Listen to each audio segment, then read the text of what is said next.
வணக்கம். ஈரானின் supreme leader அலி கமனேனியின் மரணம், திருத்தம், வீர மரணம் ஒட்டுமொத்த ஈரான் மக்களையே ஒன்று திரட்டியிருக்கிறது. அங்கிருந்து வெளிவரக்கூடிய கரகோஷம் என்ன? இன்திகாம், ஒரு பெர்ஷியன் வார்த்தை, உருதுவிலும் இதை நீங்கள் கேட்டிருப்பீர்கள். அதாவது பதில் கொடுங்கள், எங்களுடைய சுப்ரீம் லீடரின் மரணத்திற்கான பதில் கொடுங்கள் என்று. அந்த பதிலும் கொடுக்கப்பட்டது. ஈரானின் இராணுவம் எந்த அளவில் இஸ்ரேல் மீது தாக்குதல் நடத்தியதோ, அமெரிக்காவின் இராணுவ படை எங்கெல்லாம் இருக்கிறதோ அந்த இடங்களை ஸ்பாட் செய்து எந்த அளவில் தாக்குதல் நடத்தியதோ, அமெரிக்காவாலும் உறங்க முடியவில்லை, இஸ்ரேலாலும் உறங்க முடியவில்லை. நேற்று இரவு அமெரிக்கா பேசிஸ் மற்றும் இஸ்ரேலின் பல நகரங்கள் தீப்பற்றி எரிந்தது. ஆங்காங்கே திரும்பி பார்த்தால் ஆகாயத்திலிருந்து வரக்கூடிய அந்த நெருப்பு குண்டுகள், மிசைல்ஸ்கள் ஒட்டுமொத்த இஸ்ரேலையே அழித்து விட்டது. முக்கியமாக தேவ் அபீபிலிருந்து வெளிவரக்கூடிய இந்த காட்சிகளை நீங்கள் பார்க்க வேண்டும். கிரெடலுடைய ரிப்போர்ட் படி நீங்கள் பார்த்தீர்கள்னா 200க்கும் மேற்பட்ட பில்டிங்ஸ்கள் இஸ்ரேலில் அழிக்கப்பட்டிருக்கிறது. இந்த காட்சிகளை பார்க்கும்போது காசா உங்களுக்கு நிச்சயமாக ஞாபகத்தில் வரும். அங்கே இருக்கக்கூடிய மக்கள் நேத்தன்யாகுவை கேள்வி கேட்க தொடங்கிவிட்டார்கள். இந்த போருக்கு தேவை என்ன? எதற்காக ஈரான் மீது நீங்கள் இந்த தாக்குதலை நடத்தினீர்கள்? இந்த தாக்குதல் ஜெருசலமிலும் நடந்திருக்கிறது. ஜெருசலமில் இருக்கக்கூடிய பேஷ்மேஷ் என்கிற இந்த இடம்.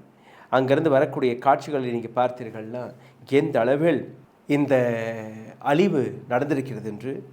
10க்கும் மேற்பட்ட நபர்கள் இங்கே உயிரிழந்திருக்கிறார்கள். ஏராளமான நபர்கள் காயமடைந்திருக்கிறார்கள். தேல் அவீவ், ஜெருசலம், இங்கிருந்து வரக்கூடிய காட்சிகளை நீங்கள் பார்த்தீர்கள். நிச்சயமாக காசா உங்களுக்கு ஞாபகத்தில் வரும். எப்படி இஸ்ரேல் நடத்திய தாக்குதல், அங்கே இருக்கக்கூடிய பள்ளிக்கூடங்கள், அங்கே இருக்கக்கூடிய மருத்துவமனைகள், சின்ன சின்ன குழந்தைகள், அப்பாவிகளை தேடி கொன்றார்களோ, இதே போன்ற காட்சிகள் தான் காசாவிலும் வந்தது. அங்கே மக்கள் எப்படி தன்னுடைய உயிரை காப்பாற்றுவதற்காக ஓடி ஒளிந்தார்கள். அனைத்துமே இன்னைக்கு ரிப்பீட் ஆகியிருக்கிறது இஸ்ரேலில். இந்த இடத்தில் தான் டொனால்ட் ட்ரம்ப் அடுத்த கட்ட நடவடிக்கை எடுத்திருக்கிறாராம். அதாவது இப்போ இருக்கக்கூடிய புதிய ரெஜீம், ஈரானில் இருக்கக்கூடிய புதிய ரெஜீம் அமெரிக்காவுடன் பேச்சுவார்த்தைக்கு முன்வருகிறார்கள். நான் பேச்சுவார்த்தைக்கு தயாராக இருக்கிறேன். அமெரிக்காவில் இருக்கக்கூடிய ஒரு மிக முக்கியமான ஒரு பத்திரிகை த அட்லாண்டிக், அதற்கு டொனால்ட் ட்ரம்ப் கொடுத்த ஒரு இன்டர்வியூவில் he said, I have agreed to talk, Donald Trump, to Atlantic, that Iranian leaders want to resume negotiation. Israeli leaders நெகோசியேஷனுக்கு முன்வந்து கொண்டிருக்கிறார்கள். அதனால் நான் பேச தயாராக இருக்கிறேன். ஆனால் உண்மை என்ன? இதற்கு பின்னாடி இருக்கக்கூடிய பொய்கள் என்ன? அனைத்தையும் நீங்கள் பார்க்க வேண்டும். காரணம், அமெரிக்காவில் இருக்கக்கூடிய அனைத்து செய்தி ஊடகங்களும் இந்த ஸ்டேட்மெண்ட்டை தன்னுடைய பத்திரிகைகளில் போட தொடங்கினார்கள். ஆனால் உண்மை என்ன? அதை நீங்கள் பாருங்கள். ஈரானில் இருக்கக்கூடிய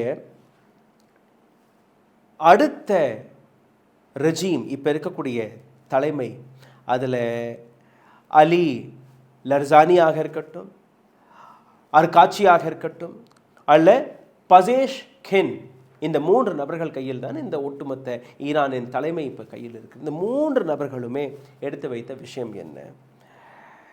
you have blasted the negotiation. பேச்சுவார்த்தை நடந்து கொண்டிருந்தது. பேச்சுவார்த்தை நடந்து கொண்டிருக்கும் போதே இஸ்ரேல், அமெரிக்கா, நீங்கள் தான் தாக்குதலை தொடங்கினீர்கள், இந்த போரை தொடங்கினீர்கள். நாங்கள் அமைதியாக தான் பேச்சுவார்த்தை நடத்தி வந்தோம். இந்த போரை தொடங்கியது நீங்கள், இந்த போரை முடிக்கப் போவது நாங்கள். எந்த விதமான பேச்சுவார்த்தைக்கும் நாங்கள் தயாராகவில்லை. நீங்கள் எங்களுடைய ரெஹபர், எங்களுடைய சுப்ரீம் லீடர் அயத்துல்லா கமேனியை கொன்றதற்கு பின்பு எந்த விதமான பேச்சுவார்த்தைக்கும் இடம் கிடையாது என்கிற இந்த விஷயத்தை ஒவ்வொரு தலைவரும் இப்போ கூறி வருகிறார். ரயன் ரோஸ்பனி எழுதிய இந்த செய்தியை கேளுங்கள். Israel wants to negotiate Iran president. இப்போ இஸ்ரேலும் முன் வருகிறார்கள். பேச்சுவார்த்தை வைத்துக் கொள்ளலாம், இந்த போரெல்லாம் தேவை. ஏன்னா அங்கிருந்து மிசைல் வந்து கொட்டுகிறது, அமெரிக்காவுடைய பேசஸ்களை அழித்து வருகிறது. இஸ்ரேலில் இருக்கக்கூடிய பல நகரங்களை அழித்து வருகிறது. Israel believes that it can negotiate with Iranian President Pezeshkian, hence that is why there is no attempt to assassinate him. Israeli Channel 12, இஸ்ரேலில் இருக்கக்கூடிய Channel 12 கொடுத்த பதில். Israelis, they believe that they can negotiate with current president of Iran. அதனால்தான் அவரை கொல்லுவதற்காக எந்த விதமான முயற்சியும் எடுக்கப்படவில்லை. And look at the statement, I have agreed to talk. Donald Trump is saying, I have agreed to talk. இன்னொரு செய்தி ஊடகம் இருக்கிறது, Ynet News, இஸ்ரேலுடைய மிக பிரபலமான ஒரு செய்தி ஊடகம், சேனல் 13 என்றும் கூறுவார்கள். இந்த ஊடகப்படி நீங்கள் பார்த்தீர்கள்னா, Netanyahu and Israel convinced Donald Trump that we have initialized and because having intelligence we will immediately assassinate Ayatollah Khamenei. எங்களிடம் இன்டெலிஜென்ஸ் இருக்கிறது, உடனடியாக அயத்துல்லா கமேனியை கொன்று விடலாம், கொன்ற உடனேயே ஒட்டுமொத்த லீடர்ஷிப் அழிந்து போகும். இந்த லீடர்ஷிப் அழிந்த உடனேயே மக்கள் ரோட்டிற்கு வருவார்கள். மக்கள் ரோட்டில் வந்தால் ஒட்டுமொத்த ஈரான் அரசாங்கத்திற்கு எதிராக அவர்கள் களமிறங்குவார்கள். இந்த ஒட்டுமொத்த விஷயத்தை வைத்து நாம் நமக்கு தேவைப்படக்கூடிய நபர்களை அங்கே அமர வைத்து விடலாம், அதாவது ஆட்சியை தன் பக்கம் சாய்த்து விடலாம். அல் ஷரா போன்ற நபர்கள் இன்றைக்கி சீரியாவில் இருக்கிறார்கள். அவர்களை கூட்டி வந்து இது போன்ற சதி வேலையை பார்க்கலாம், நம் பக்கம் இந்த ஒட்டுமொத்த ரெஜிம் திரும்பிவிடும், இந்த போரை 2-3 நாட்களுக்குள் முடித்து விடலாம், உங்களுக்கு பணமெல்லாம் அதிகமாக செலவாகாது. That means Netanyahu convinced Donald Trump that if we kill Ayatollah Khamenei, the entire war will end in 2 to 3 days and we will have our own regime change. மக்கள் களம் இறங்கினார்கள். நிச்சயமாக அயத்துல்லா கமேனியை கொன்றதுக்கு பின்பு நேதன்யாஹூ விரும்பியபடி மக்கள் களம் இறங்கினார்கள். ஆயிரக்கணக்கான மக்கள் கிடையாது, கோடிக்கணக்கான மக்கள் இறங்கினார்கள். பாகிஸ்தான், இந்தியா, மற்ற நாடுகளில் இறங்கிய மற்ற மக்கள், அவர்கள் எல்லாம் சேர்த்து பார்த்தீர்களா, இந்த எண்ணிக்கை எங்கேயோ போகும். ஆனால் எதற்காக? நேதன்யாஹூ அமெரிக்கா விரும்பியபடி ஈரானின் அரசாங்கத்துக்கு எதிராகவா? கிடையாது. அயத்துல்லா கமேனி மறைந்ததற்கு பின்பு மக்களுடைய ஒற்றுமை இன்னும் அதிகரித்திருக்கிறது. அயத்துல்லா கமேனியோடைய வீர மரணம் மக்களை இன்றும் பலமாக, இன்னும் ஆழமாக தன்னுடைய நாட்டிற்காக ஒன்று கூடியிருக்கிறது. மக்கள் அவர்களுடைய வார்த்தை என்தெகாம், அங்கிருந்து வந்த கரகோஷம் என்தெகாம், பதில் கொடுங்கள் என்று. இதை பார்த்து எதை அவர்கள் எதிர்பார்த்தார்களோ, 2-3 நாட்களுக்குள் இந்த பிரச்சனையை முடித்து விடலாம் என்று நம்பினார்களோ, அது நடக்கவில்லை.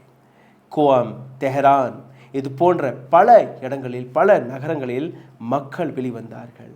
கமேனிக்காக மிகவும் ஸ்ட்ராங்காக அவர்கள் நின்றார்கள்.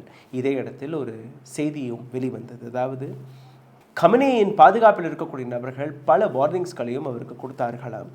அதாவது, சார், நீங்கள் வேறொரு நகரத்திற்கு ஷிஃப்ட் ஆகியிருங்க, உங்களுக்கு அனைத்து பாதுகாப்பு வசதிகளும் நாங்கள் செய்து வைத்திருக்கிறோம், நீங்கள் இங்கே இருக்கக்கூடாது என்று. பங்கர் எல்லாம் தயாராக இருக்கிறது என்று. அதற்கு அவர் கொடுத்த பதில், என் நாட்டில் இருக்கக்கூடிய 9 கோடி மக்களுக்கும் அடைக்கலத்தை தயார் செய்யுங்கள், அதற்கப்புறம் கடைசி நபராக நான் வருகிறேன். பங்கர் அந்த 9 கோடி மக்களுக்கும் தயார் செய்து விடுங்கள், அதற்கப்புறம் அந்த பங்கரில் நான் வருகிறேன். அதாவது தெரிஞ்சு கொண்டே கமேனி தன்னுடைய உயிரை கொடுத்திருக்கிறார், வீர மரணம் அடைந்திருக்கிறார். என்னுடைய மரணத்திற்கு பின்பு மக்கள் இந்த நாட்டிற்காக தன்னுடைய உயிரை கூட கொடுப்பார்கள் என்கிற அந்த நம்பிக்கை வீணாகவில்லை. ஒட்டுமொத்த உலகத்தில் இருக்கக்கூடிய மக்களே இன்னைக்கு ஈரானுடன் நிற்கக்கூடிய வேலையை பார்க்கிறார்கள். இஸ்ரேல் அமெரிக்காவுடைய அந்த கனவு பலிக்கவில்லை.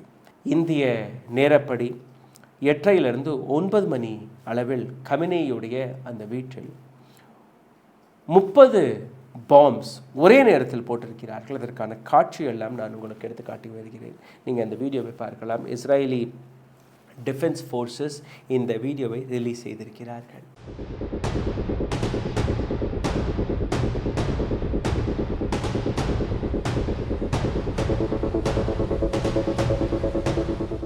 கமனேயுடைய ஆஃபீஸ் மற்றும் ரெசிடென்சில் நடத்தப்பட்ட இவ்வளோ பெரிய தாக்குதல், அதில் உயிரிழந்த நபர்களில் 40க்கும் மேற்பட்ட senior leaders, defence leaders of Iran அவர்களும் கொல்லப்பட்டார்கள். இந்த தாக்குதல் நடந்த ஒரு மணி நேரத்திற்கு உள்ளேயே ஈரான் பதில் கொடுக்க தொடங்கியது. அதற்கான காரணம் ஈரானுடைய லீடர்ஷிப். ஒரு லீடர்ஷிப் கொல்லப்பட்டால் அடுத்த லீடர்ஷிப் அடுத்த நிமிடமே பதவி ஏற்றுக்கொள்ளுமா, அந்த லீடர்ஷிப் கொல்லப்பட்டால் அடுத்த லீடர்ஷிப் பதவி ஏற்றுக்கொள்ளுமாம், அதாவது அந்த பொறுப்பை ஏற்றுக்கொள்வார்களாம். இந்த தாக்குதல் நடந்து முடிந்த ஒரு மணி நேரத்தில் இஸ்ரேல் மீது ஈரானியன் மிலிட்ரி தொடர்ந்து அங்கே இருக்கக்கூடிய பேசஸ்களில் தாக்குதல்களை நடத்தி வருகிறார்கள். இந்த இடத்தில் நீங்கள் பார்த்தீர்கள்னா பிபிசி வெளிவிட்ட செய்தி நீங்கள் பாருங்கள். இஸ்ரேல் எந்த வேலையை பாலஸ்தீன் மீது பார்த்தார்களோ அதே போன்ற விஷயத்தை இவர்களும் செய்தார்கள். அதாவது காசாவில் எப்படி தாக்குதலை இஸ்ரேல் நடத்தியதோ அதே போன்று ஈரான் மீதும் நடத்திவிடலாம் என்று அதே நோக்கத்தில் ஈரானில் இருக்கக்கூடிய 2 பள்ளிக்கூடங்கள், பெண்கள் படிக்கக்கூடிய பள்ளிக்கூடங்களில் தாக்குதல்களை நடத்தக்கூடிய அந்த கோலை வேலையை இஸ்ரேல் அமெரிக்கா பார்த்தது. 153க்கும் மேற்பட்ட ஈரானியர்கள், சின்ன சின்ன குழந்தைகள் கொல்லப்பட்டார்கள். மருத்துவமனைகள், அங்கே இருக்கக்கூடிய காந்தி ஹாஸ்பிட்டல், இந்தியர்களுக்கு ஞாபகப்படுத்துகிறேன், காந்தி என்கிற பெயரில் அங்கே மருத்துவமனை இருந்தது. அந்த மருத்துவமனை மீதும் இவர்கள் தாக்குதலை நடத்தினார்கள்.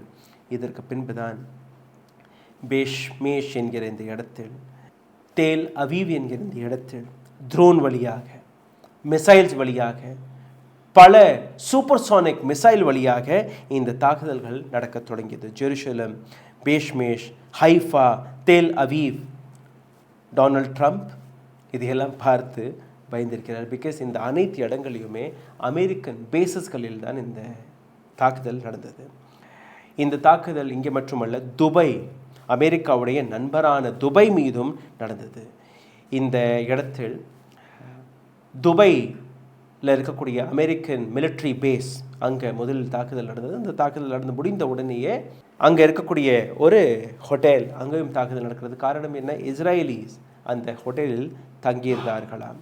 இஸ்ரேலை சார்ந்த இன்டெலிஜென்ஸ் ஏஜென்சி மொசாதை சார்ந்த நபர்கள் துபாயில் ஒரு ஹோட்டலில் தங்கியிருக்கும் போது அங்கே இந்த தாக்குதல் நடந்திருக்கிறது. நிச்சயமாக துபாயில் தாக்குதல் நடப்பதை நாம் ரொம்ப சந்தோஷமெல்லாம் பட தேவையில்லை. ஏன்னா இந்தியர்கள், ஏராளமான இந்தியர்கள் ஒட்டுமொத்த அரபு நாடுகளில் இருக்கிறார்கள். இது போன்ற போர் நிச்சயமாக நடக்கக்கூடாது. ஆனால் 24/7 இஸ்ரேலுடன் நிற்கக்கூடிய ஒரு நாடு யுஏஇ. யுஏஇ தொடர்ந்து அமெரிக்கா மற்றும் இஸ்ரேலுக்கு சப்போர்ட் செய்து வந்தார்கள். அமெரிக்காவுடைய பேசஸ்களில் தான் இந்த தாக்குதல் நடந்திருக்கிறது. இன்னொரு பக்கம் பஹ்ரைனில் இருக்கக்கூடிய கிரவுன் பிளாசா ஹோட்டல், இங்கேயும் ஒரு தாக்குதல் நடந்தது. அதற்கான காரணத்தை நீங்கள் பார்த்தீர்கள்னா, பஹ்ரைனில் இருக்கக்கூடிய யூஎஸ் பேஸில் ஒரு தாக்குதல் நடந்து முடிந்த உடனேயே உடனடியாக அங்கே இருக்கக்கூடிய இராணுவ படை வீரர்கள், அமெரிக்க வீரர்களை கிரவுன் பிளாசா ஹோட்டலில் யுஎஸ் ஷிஃப்ட் செய்தது. அந்த கிரவுன் பிளாசா ஹோட்டலிலும் ஒரு மிகப்பெரிய தாக்குதல், அங்கே ஏராளமான அமெரிக்கன் சோல்ஜர்ஸ் உயிரிழந்ததாக ஒரு தகவல் வெளிவருகிறது. குவைத்தில் இருக்கக்கூடிய அலி அல் ஷாம் என்கிற இந்த இடத்திலும் இதுவும் அமெரிக்காவுடைய பேஸ். அமெரிக்காவுடைய மிடில் ஈஸ்டில் இருக்கக்கூடிய ஏராளமான பேசஸ்களில் இதே போன்ற தாக்குதல் நடக்கிறது. முக்கியமாக அமெரிக்கா முதல் முறையாக 3 யுஎஸ் மரீனை சார்ந்த நபர்கள் உயிரிழந்ததாக அமெரிக்கா முதல் முறையாக ஒற்றுக்கொண்டிருக்கிறது. ஆனால் ஈரான் அங்கேருந்து வெளிவரக்கூடிய தகவல்களை பார்த்தீர்கள், இந்த அளவில் பிளாஸ்டர் நடக்கிறது, இந்த அளவில் மிசைல் நடக்கிறது, அட்டாக் நடக்கிறது, வெறும் 3 நபர்கள் தான் உயிரிழந்ததாக அமெரிக்கா கூறுவது தவறு. குறைஞ்சபட்சம் 250க்கும் மேற்பட்ட சோல்ஜர்ஸ் எங்களுடைய தாக்குதலில் உயிரிழந்திருக்கிறார்கள் என்கிற அந்த கன்ஃபர்மேஷனை ஈரான் கொடுக்கிறது. அமெரிக்காவுடைய பேசஸ், அமெரிக்காவுடைய சோல்ஜர்ஸ் தொடர்ந்து அவர்களுடைய உயிர்களை இழந்து வருகிறார்கள். இதை அங்கே இருக்கக்கூடிய எதிர்கட்சி the Democratic party, Kamala Harris அவர் கொடுத்த பதிலை நீங்கள் பார்த்தீர்கள்னா, Trump has dragged America into a war that we don't want. Donald Trump வேணும்னே அமெரிக்காவை ஒரு போரில் தள்ளியிருக்கிறார். அந்த போர் எங்களுக்கு தேவை கிடையாது.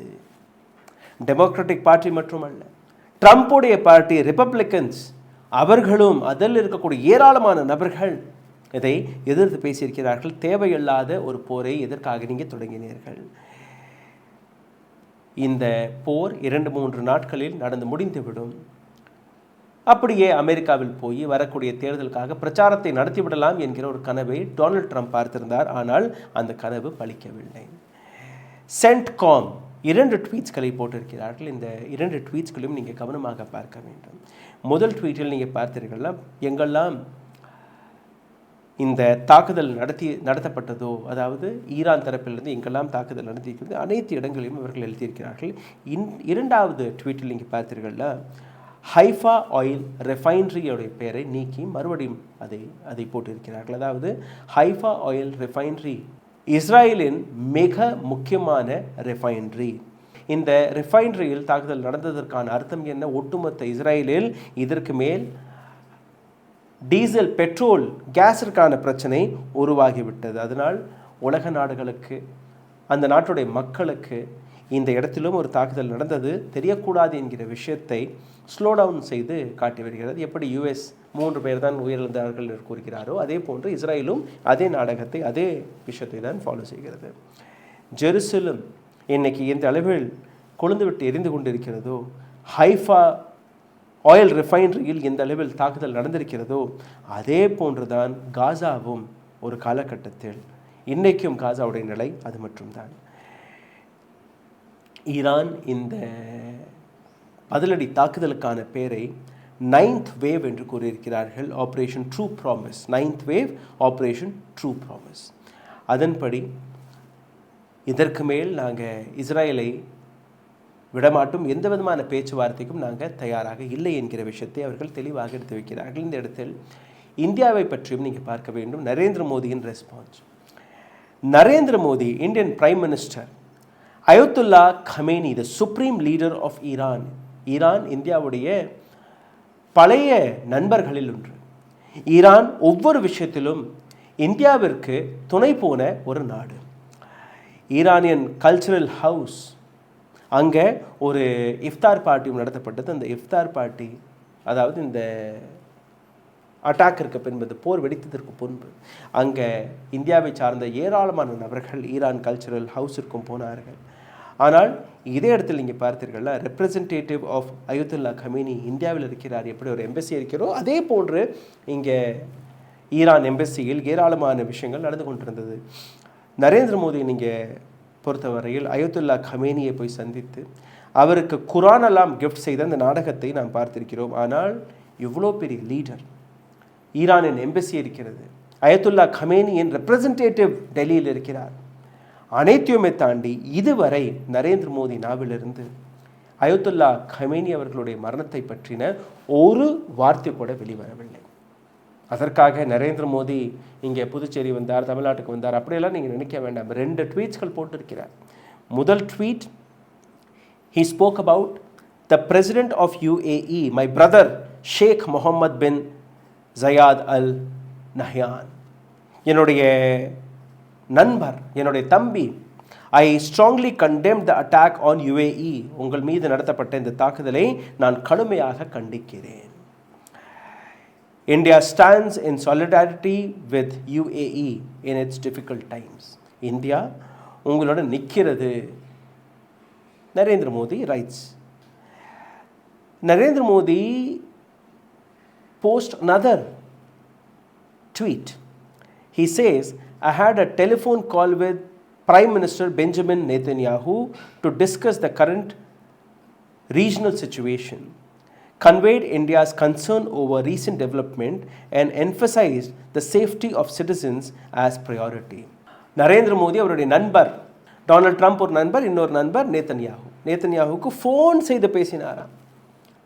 ஃபோன் செய்து அங்கே நடக்கக்கூடிய சிச்சுவேஷன் எல்லாம் பற்றி பேசினாராம். But Narendra Modi did not posted one single post by saying we also condemned. எங்களுக்கு துக்கமாக இருக்குது, ஏதாவது ஒன்று பேசியிருக்கலாம். ஈரான் இந்தியாவின் பழைய நண்பர்களில் ஒரு நண்பர். நரேந்திர மோடி இஸ்ரேலுக்கு விசிட் செய்த போது நேதன்யாஹு ஒரு திட்டத்தை கொண்டு வந்தார். ஷியா ஆங்கிள், சுன்னி ஆங்கிள், இந்த இரண்டு, அதாவது ஒட்டுமொத்த இஸ்லாமியர்களுக்கு எதிராகவே ஒரு ரெஜீமை அமைக்க போகிறார்கள். அதில் இந்தியா, யுஏஇ, கிரீஸ், சைப்ரஸ், இது போன்ற நாடுகள், இது எல்லாமே இருக்கும் என்று. அப்போது இந்தியாவுடைய ஸ்டாண்ட், நேத்தன்யாகு அவர்கள் எழுப்பக்கூடிய இந்த புதிய ஸ்டாண்டை அவர்கள் ஆக்செப்ட் செய்து கொண்டார்கள். கத்தரில், ரயாதில், குவைத்திலும் தாக்குதல் நடந்தது. அவர்களை பற்றி ஒரு துளி கூட கவலைப்படாத Narendra Modi, he post 2 tweets.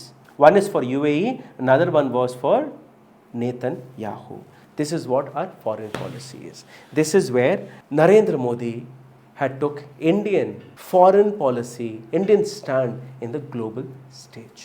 இந்த செய்தி உங்களுக்கு நிச்சயமாக பிடித்திருக்கும் என்று நம்புகிறேன். இந்த வீடியோவில் ஏராளமான இன்ஃபர்மேஷனை உங்களுக்காக சேகரித்து கொண்டு வந்திருக்கிறோம். இந்த வீடியோவை பகிருங்கள்.